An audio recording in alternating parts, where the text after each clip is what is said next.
is moving on in its evolution as a thing. So first we want to thank Young Camelot for everything they did.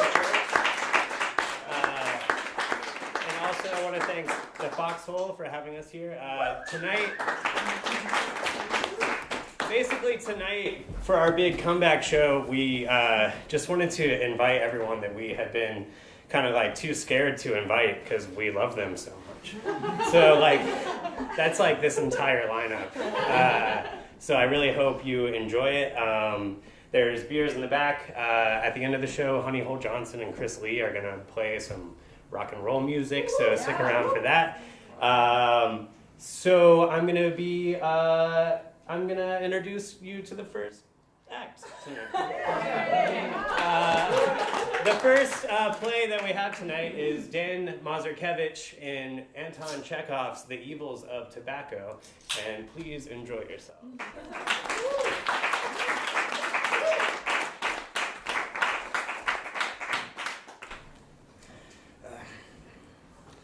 Kind ladies and, in a manner of speaking, gentlemen, someone suggested to my wife that on behalf of charity, I should give a lecture on a popular subject. Why not? You want a lecture, you'll get a lecture. I couldn't care less. Of course, I'm no professor and a stranger to academic degrees, but nevertheless, all the same, for 30 years now, unceasingly, one might even say at the cost of my own health, and so on, I have been working on questions of a strictly scientific bent. I think deep thoughts, and sometimes I even write, if you can picture such a thing, scholarly articles. Well, not exactly scholarly, but sort of, pardon the expression, along the scholarly line. Among others, a few days ago, I wrote a huge article entitled The Evils of Certain Insects. My daughters liked it a lot, especially the part about bedbugs. But I reread it later and tore it up. After all, whatever you may write, you still can't do without insect powder. We've even got bugs in the grand piano. As the subject for today's lecture, I have chosen, so to speak, the evils visited on humanity by the use of tobacco. Oh, I smoke myself. But my wife insisted that I lecture today on the evils of tobacco. And so there's no use in arguing. If you want tobacco, you'll get tobacco. I really couldn't care less. But I suggest that you, kind ladies and gentlemen, attend to my current lecture with due seriousness. Otherwise, who knows what will happen? Anyone who quails at the thought of a scientific lecture doesn't care for it, doesn't have to listen, and can leave. I especially solicit the attention of the medical professionals assembled here, who can glean a good deal of useful information from my lecture, because tobacco, besides its deleterious effects, can also be used as medicine. So, for instance, if you put a fly in a snuff box, it will drop dead. Probably from a nervous breakdown.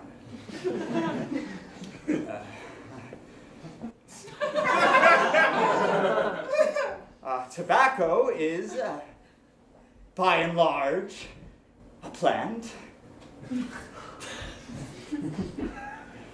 When I give a lecture, my right eye usually twitches, but pay it no mind.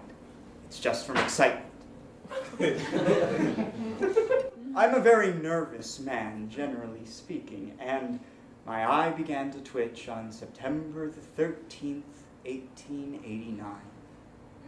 The same day my wife gave birth, in a manner of speaking, to our fourth daughter, Vivara. of my daughters were born on the 13th. However, considering the shortness of time, we shall not digress from the subject. I must remark that my wife runs a music school and a private boarding school. Well, not exactly a boarding school, but something along those lines. Just between ourselves, my wife likes to complain that there's never enough of anything, but she's got a tidy sum tucked away, a good 40 or 50,000, when I haven't got a kopeck to my name, not a penny. Well, what's the point in bringing that up?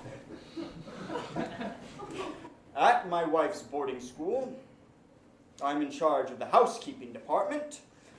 I supervise the servants, stitch the accounts, keep the composition books, exterminate the bed bugs, walk my wife's lapdog, catch the mice. Yesterday, it fell to my duties to dole out flour and butter to the cook because pancakes were on the menu. Well, sir, to make a long story short, today, when the pancakes were already out of the pan, my wife comes into the kitchen and says, 3 of the students won't eat pancakes because they've got swollen glands. So, therefore, it would appear that we had fried a certain number of extra pancakes. Well, what are we going to do with them? At first, my wife ordered them put in the pantry, but then she thought about it, and thought about it, and says, "Eat them yourself, you dummy!"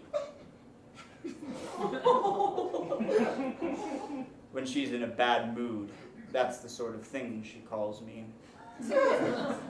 Dummy, or viper, or Satan. And what kind of a Satan am I? She's always in a bad mood. And I didn't so much eat them as gulp them down without chewing because I'm always hungry. Yesterday, for instance, she doesn't give me dinner. "Dummy," she says, "there's no point in feeding you." However, we have been wandering and have digressed a bit from the subject. Although you'd much rather be listening to a ballad right now, or a symphony, or an aria. In the heat of battle we shall not blink an eye. I don't know where that's from. Among other things, I forgot to mention that at my wife's music school, besides doing the housekeeping, I'm also charged with teaching mathematics, physics, chemistry, vocal exercises, geography, history, literature, and so on. For dancing, singing, and drawing, my wife charges special fees, though I'm also the one who teaches dancing and singing. Our musical academy is located at number 13 Five Dog Lane. That's the reason, I suppose, that my life is such a failure. Because I live at number 13, and all my daughters were born on the 13th, and our house has 13 window panes. Well, what's the point in talking about it?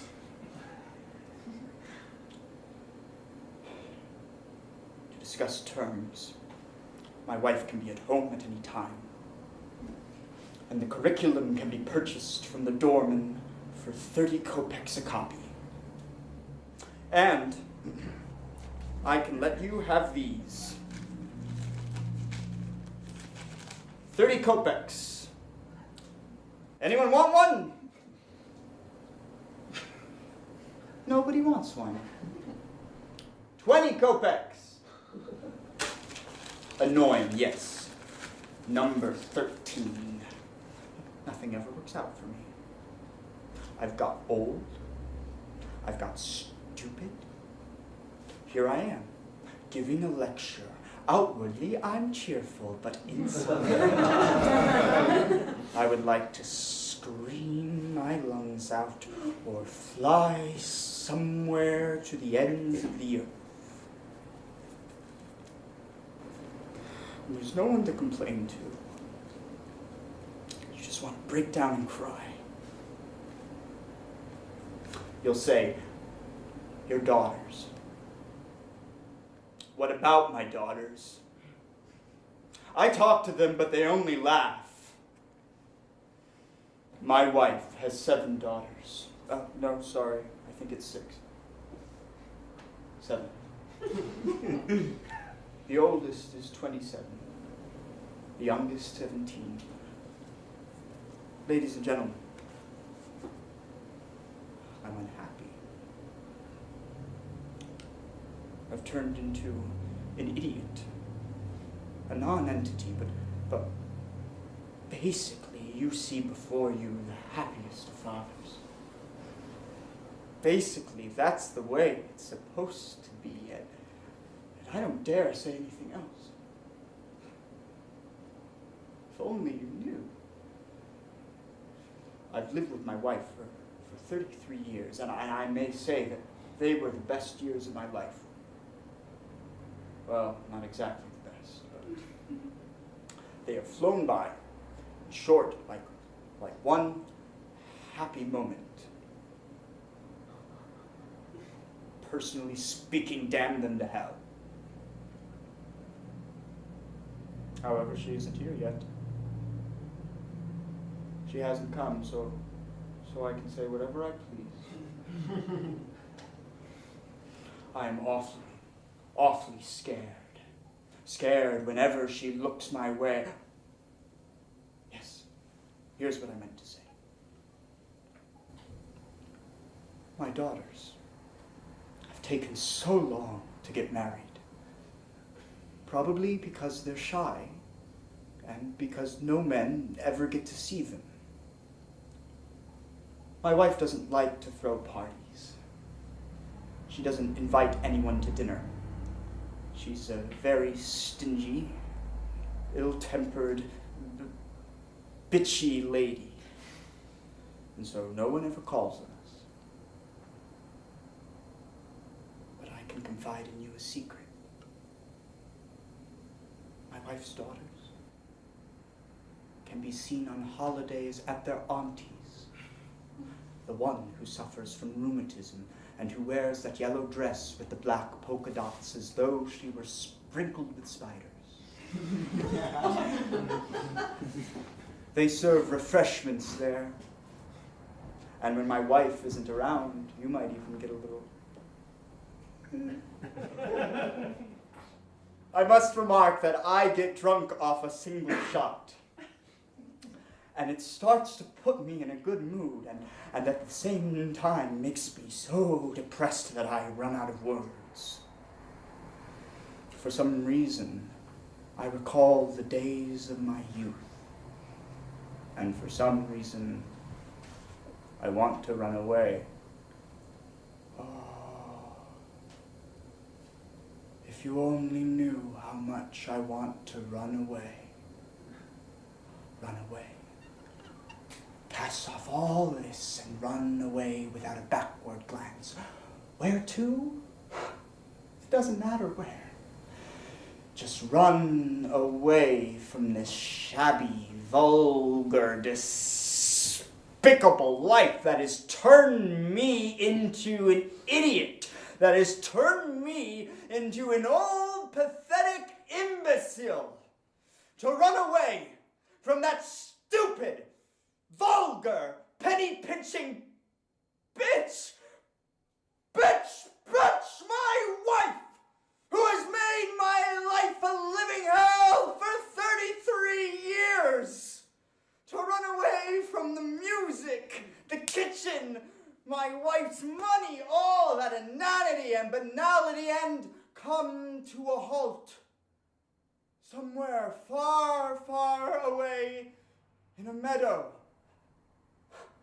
And stand like a tree, a pillar, a a scarecrow in a cornfield under the broad sky, and spend all night watching the quiet, bright moon hanging overhead, and forget.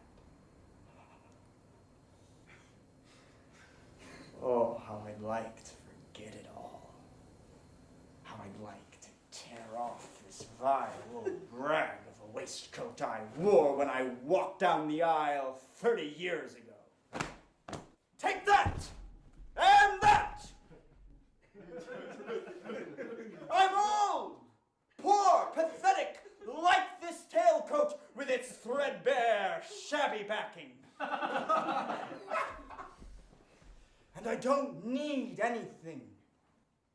I am higher and purer than this. I was once young. I studied at the university.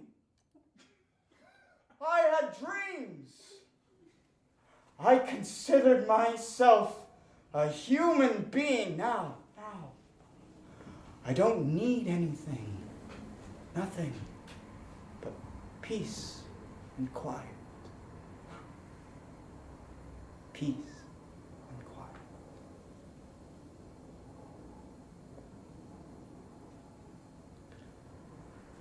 However, my wife is standing in the wings.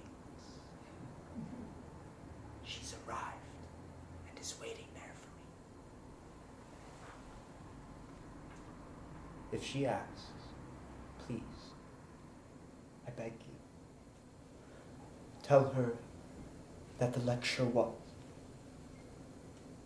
that the dummy, I mean me, behaved with dignity. She's looking this way.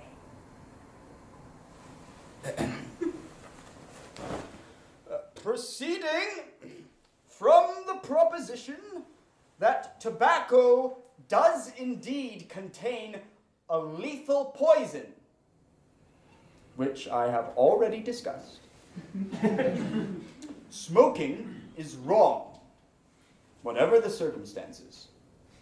And I hope that you, kind ladies and gentlemen, have found my lecture on the evils of tobacco to be of some benefit. I've had my say. Dixi et animam labavi! Thank you.